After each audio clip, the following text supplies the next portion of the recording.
and came to the point where I turned to my wife and I said, am I the man, if you were to meet me today, that you would want to marry? And the answer was no. And so I had to make some changes. I needed to adjust the life that I was living.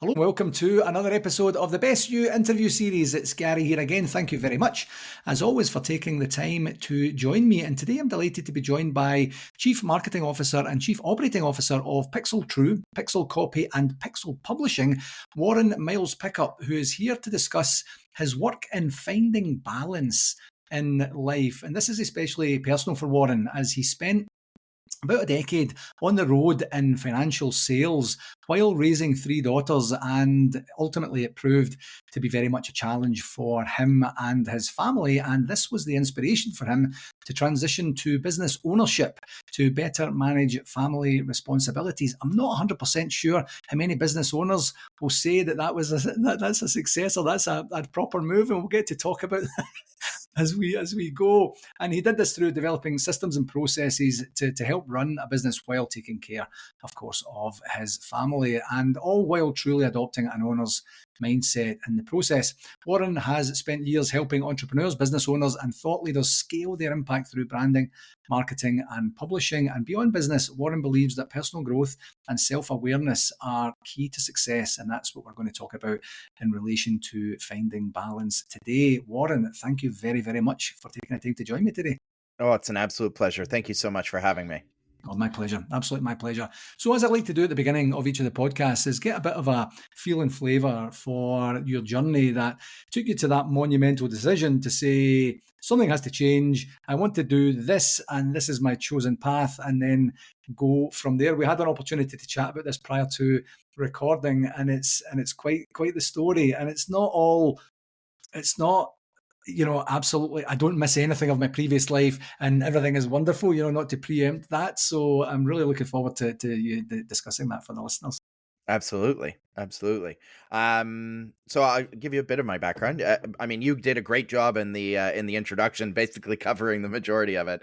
I spent a number of years traveling on the road, kind of fell into finance after leaving university with a degree in urban planning, human geography, kind of, real estate development was my intention. Then discovered that you needed capital to do real estate development, of which I had none. So I wound up in banking and then in investment management, high net worth financial planning, those sorts of things. And eventually, it came to a day where I had been, I think the most I hit was 127 days in hotel rooms in a year. Wow. And it was applying a lot of pressure on my family life and balance. I was stressed out. I was getting hives from the stress. It was a lot to take on. Additionally, one of my daughters was struggling with some mental health issues, and came to the point where I turned to my wife and I said, am I the man, if you were to meet me today, that you would want to marry? And the answer was no. And so I had to make some changes. I needed to adjust the life that I was living, and be there for my family. And so transitioned out of that career, got into business ownership, as you mentioned, and I've essentially been taking a lot of the skills I learned working in a multi-billion-dollar advertising and marketing industry to help smaller individual businesses utilize the same tactics around decision psychology and heuristics to grow and scale their businesses while also being at home. I was able to go to my daughter's basketball tournament in the morning yesterday. Had some meetings, but all my clients understand that family comes first. If I say, sorry, my daughter's got a basketball tournament, I'm going to that, they all go, yep, totally understand, Warren. Let's connect tomorrow. And that's a big part of what I was trying to build. And the type of clients that I wanted to work with were the ones that would understand that there are other priorities other than just business growth. Yeah, incredible. I want to go back to the moment, that pivotal moment when you're stressed, you're not settling, you're 100+ days in a hotel room, whatever that looks like in terms of your social life and all There the was other none.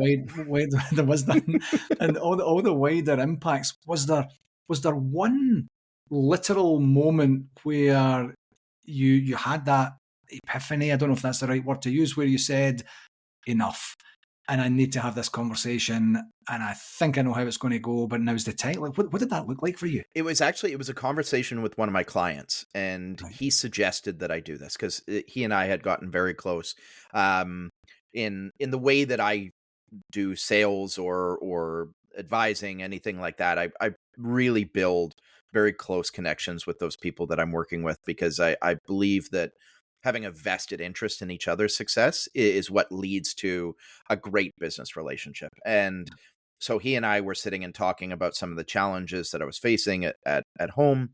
And he said, just go back and be the man that she would marry if you were to ask her again today. And so I went back and asked that question. And it was a pivotal moment in my life that really underpinned that I was not living life in the way that I was meant to be living it. I was very career oriented. I had all these success metrics that I was trying to achieve from a career perspective, but I was leaving everything else behind. I was an absentee father and husband.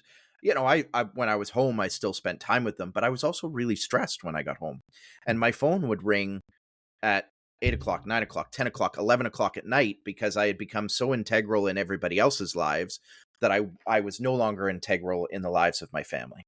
And so it Yeah. was that moment when I asked my wife, you know, am I the man that you would marry today? And she said no, that it was like, okay, this has to change. I've got to make changes. And we started to plan from there. How do we remove me from this situation? How do we return to finding that balance? How do I get back to personal growth and to spending time doing the things that are personally rewarding and not just career rewarding going forward? And so that was the trigger for me, was really understanding how is my singular focus affecting the other people that are important in my life. Yeah, and it's that ripple effect, isn't it, Warren? Where Hmm. you're having your own experience and you're in some way experiencing other people's experience, but you're not living their experience. So you're not really truly understanding of what Yeah, that looks like. So to then have that one, sobering question to yeah, say, I need to ask you here and I want you to be honest. yeah, And then she says the answer is no, yeah. but then you have that opportunity to then, it sounds like, co-create what Yes. your next steps are going to be. And what did that look like? And what sort of time frame was involved there? I was about it was about a 2 year process Right. to kind of lead the way out of it. Additionally, you know, some of those other mental health issues, it became more and more significant, and so the design changed as we move forward. Right. And it really became focused on how can I be at home and more present and more involved in the lives of our girls, where I can help them to get through some of those more challenging moments that they're going to face as teenage girls. Because you know, teenage girls, one, are incredibly mean to each other, and two, they take everything to heart, and it's very challenging for them to manage some of those really big emotions without, you know, a great support network right there behind them, showing them that, you know, they are loved, and that no matter what, you're going to be there for them. Yeah. And did you involve the girls in your planning as you're moving forward? They would be the recipients They of were a your little time. young at that point, but they certainly understood, you know, some of the intention behind the decisions, that it was about pulling back from the travel and being more present and being with them and that sort of thing. But I don't think we really involved them in the career decisions, or the you know, the are we going to purchase this business decision, that sort of thing. Yeah. And it's one of these very, very interesting dynamics of being physically present, and that's about it. Hmm. As you say, you're at the beck and call of whomever decides to call you at any particular point in time, and they're obviously needing something from you. You're trying to create balance probably subconsciously or even consciously, you know that you're not meeting the standards that you've set for yourself. Yeah. Yet, what's the alternative? I could ignore the call, potentially lose the client, or the client loses money in the process, and it becomes a very difficult situation Hmm. to manage.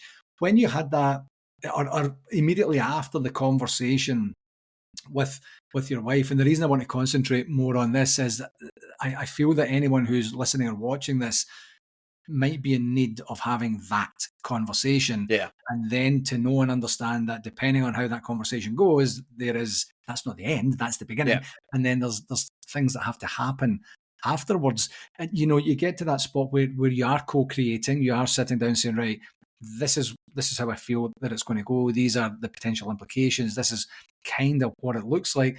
Was there any points in that where you thought, this is too much? The pendulum is swinging too far this way. We've never done this before. We don't know what this looks like. How did that go in terms of your ongoing dialogue and support of each other?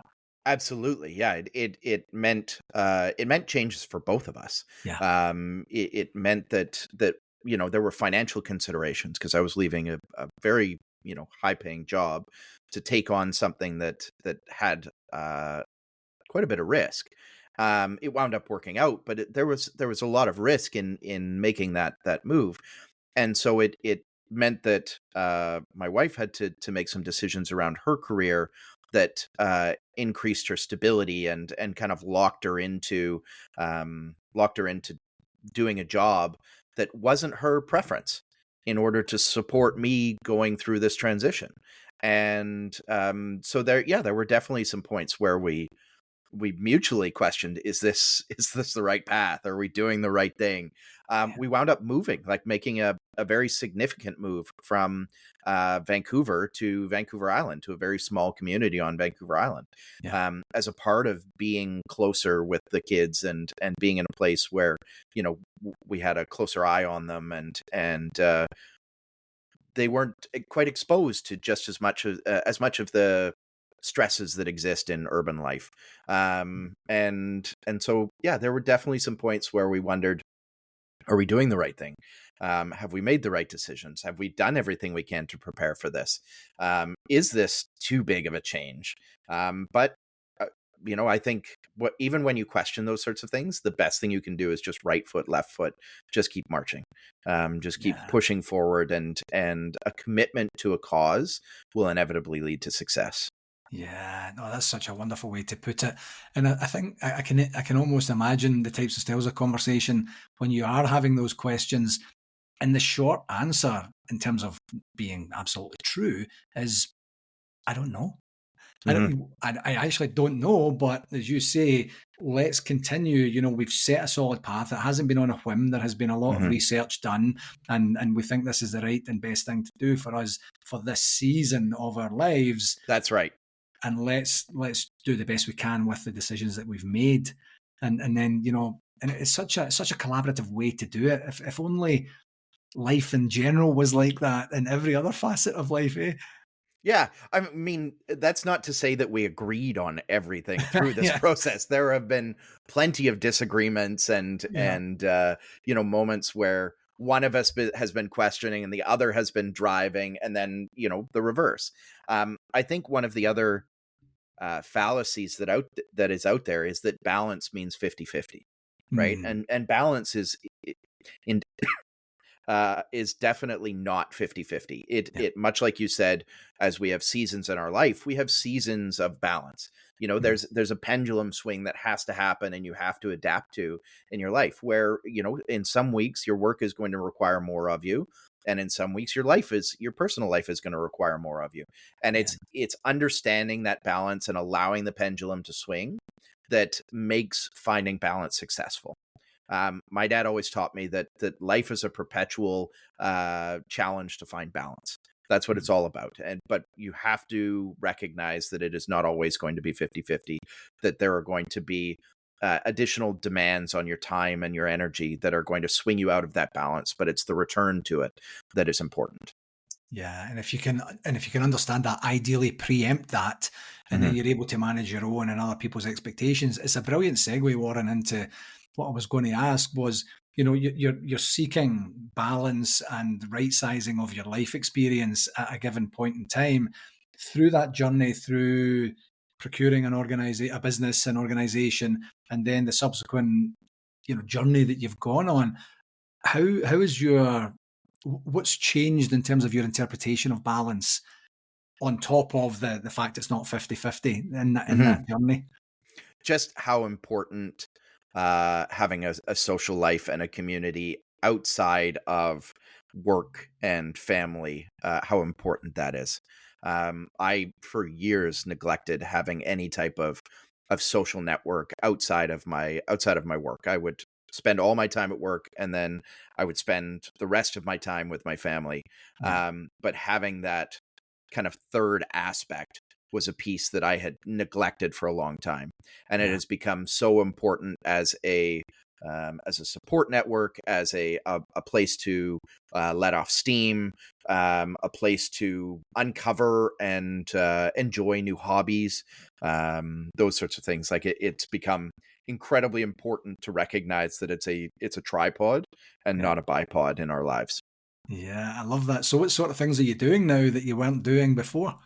Well, I started playing Dungeons and Dragons, Oh, which my career in finance had been very literal. It's very by the book. You take um, economic numbers, you take financial data, you take tax information, that sort of thing, and there's a straight course to how to solve a problem. yeah, And I was looking for something that was significantly more creative, moving into a creative career, all of yeah, that. There's It's great for stimulating ideas, for really making you question the way things are, telling stories. It's become such an integral part of what I do on a weekly basis, yeah, in whether I'm playing or whether I'm creating campaigns, those sorts of things. It's a lot of fun, and I've built some incredible relationships around that has led to me also doing curling. I spend a lot of time out in the woods hiking with my dogs. It's there's a whole range of different things that it has opened up just by joining this one group of individuals that were uh, open to not being the same as everybody else. They yeah. were interested in playing characters. They were interested in being creative, and it just expanded into this wonderful social support network. Yeah, that's incredible, and it's another great segue. I did not expect Dungeons and Dragons, and as soon as I hear Dungeons and Dragons, I do remember the cartoon from when I was very young back home and Hmm. such. But in popular culture these days, Stranger Things Yeah. is the thing that has created a lot of interest in Dungeons and Dragons. Again, I know there's been a couple of remakes of movies and such since then. But that was a brilliant hook to be able to talk about. You come from finance. I know people in Hmm. finance. I managed many projects in my years, the financial projects specifically, whether it's new system implementations or process re-engineering or whatever that looked like. And financial people are a certain way. There are solutions to problems, and they Hmm. are typically the same way that you would do things, and the numbers don't lie, and there's a way to do it. And then you switch to being a creative and helping organizations tell the story, like you Yeah. said, and really going on that storytelling journey with them. How did that come about? I just imagine the conversation of saying, I found, I found this business and I think it's going to be a great thing. And then you present it to your wife, and your wife goes, "Excuse me, like, did you bash your head on the shower this morning? Like, what happened?" So, how did that come about? It's my business partner brought the idea to me, Right. and he found this business, and he thought, there's a great opportunity here. People are moving towards engaging online. They're moving towards, the importance of a digital presence is incredibly important.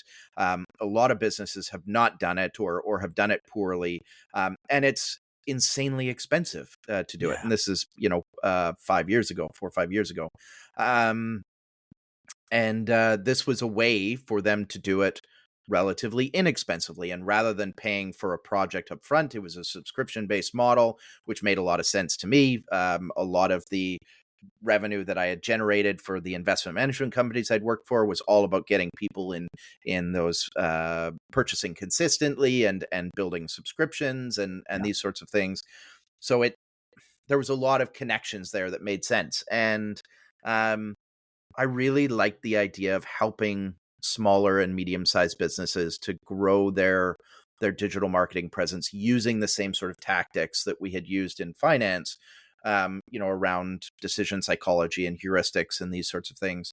But they just don't have access to that type of support. And could we do it on a lower cost structure so that they're getting the benefits of it without having to pay, McKinsey or Accenture or some, major consulting firm tens, hundreds of thousands of dollars Yeah.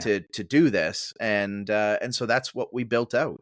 And taking this to my wife, she's always been incredibly supportive. She said, yeah, I mean, Warren, you can sell anything, so just do it. Like, just Yeah. build it. So it's wonderful having somebody who's been as supportive as my wife has been with regards to me chasing my dreams and making the decisions for our household with regards to my career. I love it. You're a very lucky man. I I'll am. tell you that for sure. Yeah. So then in terms of your ability, it doesn't sound very transactional, even if you are building a subscription model. It sounds very bespoke, where someone will come and say, this is who I am. This is what I think my story is. Mm-hmm. This is Mm-hmm. the message that I want to get out Yeah. there.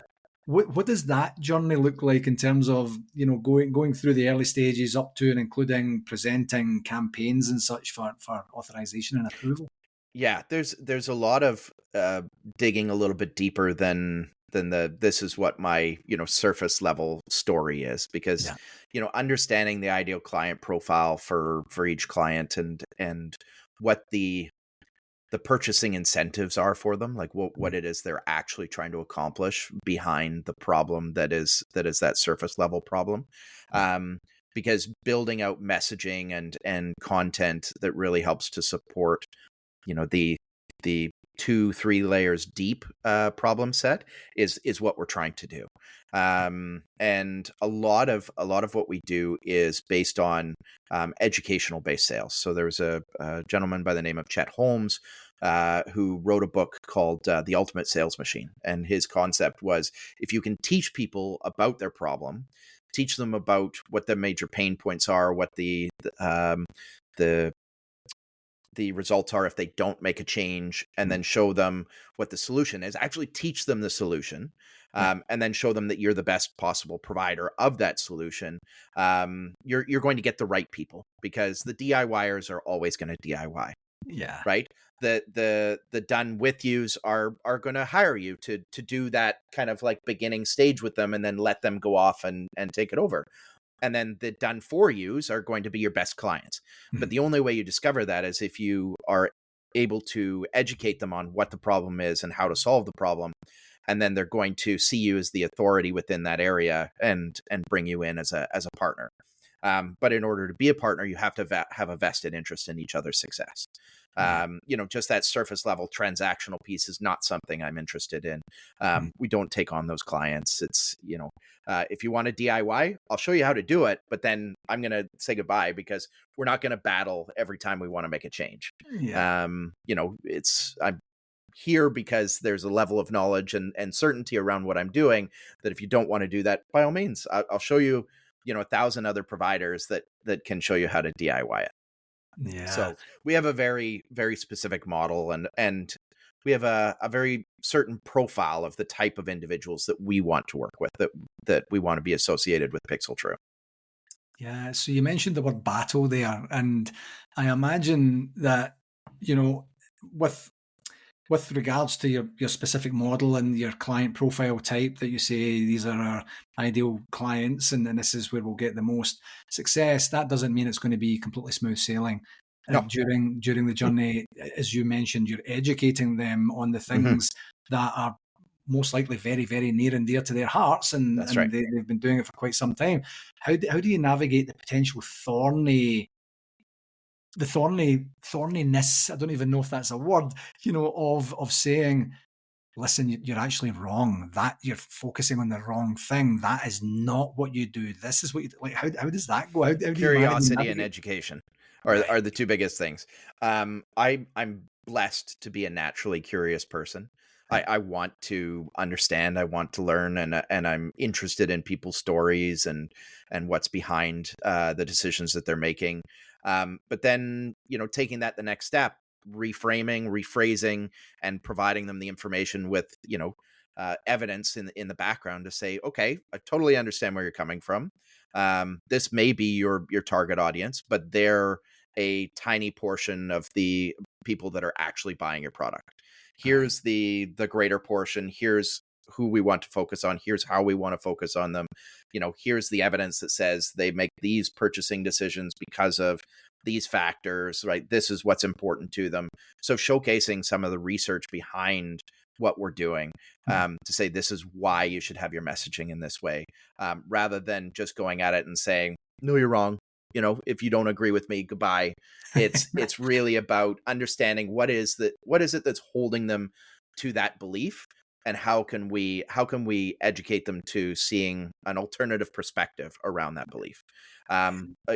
Some clients are naturally adverse to the utilization of heuristics, right? Right. Heuristics is essentially shortcuts in your brain, to making decisions, because you have thousands and thousands of data points. And so we create these biases, cognitive biases, that allow us to make decisions really quickly. And some people see that as manipulative, right? Because we're taking the freedom of decision making away from somebody, and helping them to make the decision for themselves. Yeah. And so people feel that can be scammy. But the reality is, you're understanding what is in their best interest by targeting a very narrow set of people and showcasing to them what their problem is, how you can solve it, and how you're the best position to solve it for them, right? And if you're doing something that's immoral, yes, heuristics can be very problematic. But if you're honestly acting in the best interest of those individuals that you want to serve, you're just helping them to get to a decision sooner. And they Yeah. may not decide you're the person, but you're allowing them to get the information that they need to be educated on how they can resolve the problem set that they're facing. Yeah. And that's such a skill, such a an art to be able to do that, to say, this is for your own good. If we Hmm. have a rub point of some description, that it's from the best interests from both sides, from Yeah. the client and from the expert side as well. And in terms of the education, it seems like to me, Warren, that one of the things I mentioned on the bio was self-development, personal growth. It's an Hmm. area that is of absolute interest to you as well. And it sounds like that's interwoven into the services that you're providing, to be able to say, by the way, this is not a one and done. This is a Hmm. repeatable process, and it doesn't have to just be on your business side That's as right. well. Is that intentional? Absolutely. Yeah. Yeah. Yeah. I mean, our businesses are usually a reflection of who we are as individuals, right? They represent the goals and the aspirations, the values that we carry out into the world. And so, you have to continue building, altering, adapting to the environment that surrounds you and to who you are as a person. Yeah. And so, that personal growth is incredibly important. Working with coaches, working with individuals that you respect their opinion, and have something intelligent and thought changing to provide to you. Yeah. And so our goal is to be one of those influential pieces in somebody's circle in their life.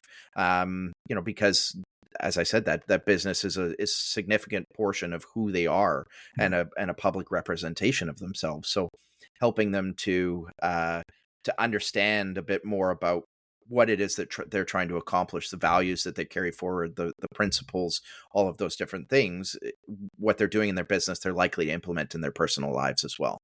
Yeah. So, we recognize that we have an impact beyond just revenue and costs. It's a significant impact in their overall life by helping them to accomplish these things. Definitely, absolutely, and creating that that cognizant or cognitive identification, connection there as Mhm. well. I talk about this often in class when I'm teaching at the university. Is, if you could go to, there's a number of different examples, but say for example you go to a franchise restaurant in one side of the city, and then you go to another franchise restaurant in the other side of the city, or maybe just in a neighbouring town or city, and one of them is immaculate, spick and Yeah. span. Everyone has the button-down collars, and they're all clean, and everyone's super friendly. And then the other one, the exact same menu, the exact same Mhm. type and style of physical layout, and it's just a wee bit grubby. It's a wee bit messy. The people are just a wee bit more unkempt. There's a wee bit of a loose atmosphere there, a little bit lazy feel to it. There's not the same level of attention to detail or caring Yeah. and such. Yes, that's within this repeatable model that they have, but it's a reflection of who's leading that particular building versus that Absolutely. particular building. And if you can start to really see and feel that, then you're a step ahead in terms of your own ability to say, I don't mind driving an extra 10 Mhm. minutes to have a better experience Yeah. rather than going in there and it's just hit and miss depending on who's on shift that Yeah. particular day. So I love that in terms of just awareness, Yeah. literal awareness of actually literally what's happening. So in terms of personal growth for Warren specifically, now that you have a new focus in terms of your career and Mhm. such, what does your new personal development process look like today versus what it used to be back in the day when you were essentially It's a a slave lot more time in the woods. Yeah, to the honestly, woods? it's yeah. Yeah, Yeah, I find that taking the dogs out in the woods is a huge part of the creative process for me, right. and kind of resetting my whole central nervous system, right? Yeah, Getting out, removing that stress just by getting the fresh air, and having that opportunity to limit the distractions, and to think about the things that are really important to me.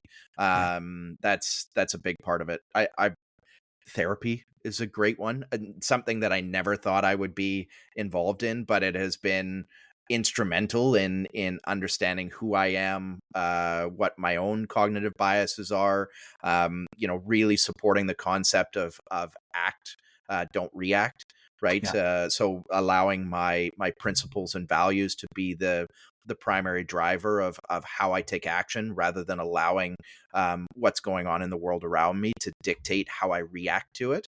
Um, yeah, those would be kind of the biggest things for me in the personal growth aspect. Yeah, I love that, and I love the analogy of having, the stresses and strains kind of wash away from you. I'm Hmm. interested. Do you physically, literally feel that in the moment when Absolutely. you get into the woods? Yeah, Yeah. Yeah. I'm very fortunate that we live in a rural community, and it's not rural in pastoral, but rural as in like out in the woods. yeah, And so it's 5 minutes for me to be in woods where I can't see any houses. There's no lights, nothing like that, and it's just trails. And so the second I get under the boughs of the trees, it just washes right off. It's the same way that I used to feel. I live in a spot called Vancouver Island, and before I was in Vancouver, and I would get off the ferry to Vancouver Island. I'd be driving off the ferry, and all of a sudden, it felt more relaxed. Everybody moved a little slower. Everybody was a little friendlier. It's just island life, and I feel the same way now when I get out into the woods. Maybe it's just me becoming a recluse and a hermit from society and just moving further and further away from people. But whatever it is, it works. it works absolutely. The reason I asked that is I have a similar experience when I'm running. And I like to Hmm. run. I run essentially every second day. It's at the time of recording. This is winter time, so my outside time I get a wee bit more selective. I'll typically run on my tread rather than going outside, just from a time management perspective. But Hmm. more so when I'm outside, it doesn't matter what the weather is like, whether it's rain or shine or snow or hail or whatever it is. Hmm. I have those moments. Maybe not every single time, but I certainly go there with an expectation that Yeah. I'm going to have an ability to be able to rid myself of things that are not serving me and Hmm. create some space for thinking and a thought process of things that maybe I don't even know are going to come to the fore on that particular run. And then I come back physically refreshed, mentally refreshed, and I'm reaching for either my phone or a piece of paper or something to write something down to say, I don't want to forget this. This is gold dust. This is dynamite. So I'm glad that you have a similar experience. So I think I might have preempted, as you know, Warren, this is called the Best You podcast. And what I try to do, or what I like to do, I should say, is take the opportunity to ask every guest, what's one regular practice that you employ to give Warren the best opportunity to be the best version of himself? You've mentioned going into the woods. You've mentioned therapy. Is there anything else that you would recommend to people that you do regularly that gives you that opportunity for that percentage gain? Embrace a hobby. Right. A hobby outside of work. Like it's so important to have something that is creative or athletic or something that pulls you away and breaks the monotony or the regular grind, the routine. Something that is going to allow you to feel success in small moments. Right. Yeah. Because those small successes lead to significantly bigger successes every single day by just having that in your mind. Like I do curling twice a week, Canada, right? And we won last night, and that small success has a profound impact on my positive mental attitude, because it's having a great shot. I feel great about it. Yeah. And it that leads me into the next great moment and the next great moment and the next great moment. It's just having something that you can do, that you care about, that you can get emotionally invested in outside of work, outside of the drama that's usually going on in family. It's such a rewarding thing. And it can lead to so many other successes, whether it's networking or whether it's, just intrinsic success because you get accustomed to winning. It's just a very positive thing to have in your life. Yeah, sage advice. Absolutely sage advice. I love that. I really do. So before I let you go, Warren, where can people find out more about you and about the Pixel Group of companies? LinkedIn is a great spot. I've got an incredibly unique last name, as you can see on here, Miles Pickup. There are 8 Miles Pickups in the world. So if you look up Miles Pickup, you're going to find probably myself and my sister, primarily. And pixeltrue.com is our website.